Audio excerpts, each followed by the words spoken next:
C'est le lieu qui cristallise toutes les tensions depuis que le président Trump a publié ses décrets anti-immigration.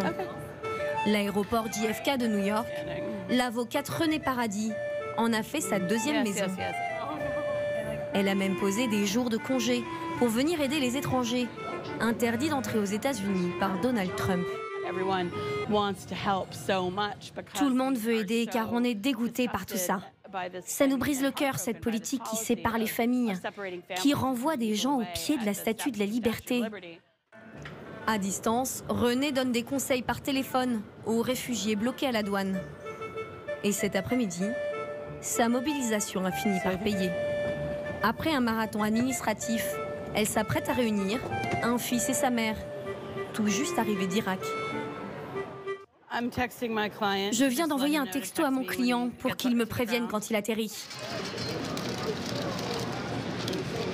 Grâce à la mobilisation de milliers de bénévoles comme Renée, le décret anti-immigration est actuellement suspendu.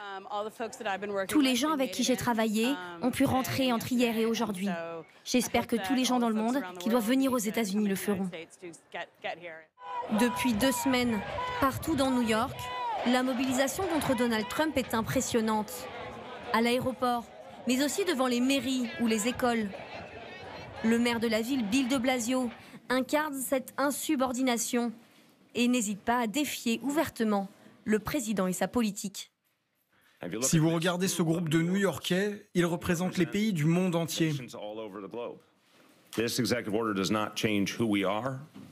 Ce décret ne change pas qui nous sommes ou comment nous allons faire notre travail. Un coup de stylo à Washington ne change pas les gens de New York, ni leurs valeurs. Ça ne change pas comment cette ville protège sa population. Un maire américain qui déclare ne pas suivre les consignes de Washington, c'est un peu comme si en France, le maire de Marseille ou Lyon annonçait ne plus respecter les directives de l'Élysée. Car New York est ce qu'on appelle une ville sanctuaire. Dans ces villes, la police ne collabore pas avec les services de l'immigration. Autrement dit, sauf pour les crimes, à New York, les migrants sans papier ne risquent pas l'expulsion. Une situation que Donald Trump souhaiterait supprimer. On en compte plus de 300 aux États-Unis. Sous la pression de la Maison-Blanche, le maire de Miami, lui, a déjà annoncé renoncer à ce statut.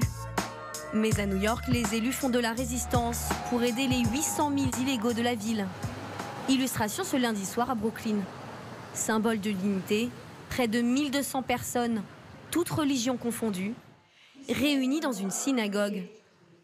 Et bien décidées à passer à l'action. Qui dans cette pièce a écrit au moins 5 lettres à ses élus?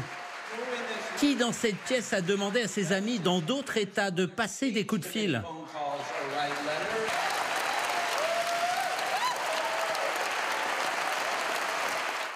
Nous nous mobilisons, nous n'irons nulle part, on ne va pas le laisser nous épuiser. Cette attaque contre les droits de l'homme et contre les principes fondamentaux de la démocratie, c'est quelque chose que je combattrai jusqu'à la mort. Ils ont répondu à l'appel de Brad Lander, élu local de Brooklyn. L'homme est plus que jamais convaincu que la mobilisation sur le terrain va faire plier Donald Trump.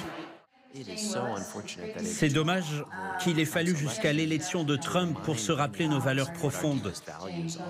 Mais vous pouvez le voir et le sentir ce soir dans cette pièce et dans cette organisation, que la peur de perdre son pays est un excellent motivateur. Fait surprenant, la ville de New York n'hésite pas à donner des conseils aux sans-papiers, quitte à les mettre noir sur blanc.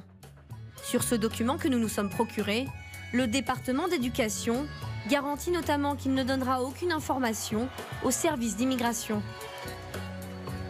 Il fournit aussi un numéro d'urgence pour parler à un avocat bénévole si l'un de vos proches est détenu à l'aéroport.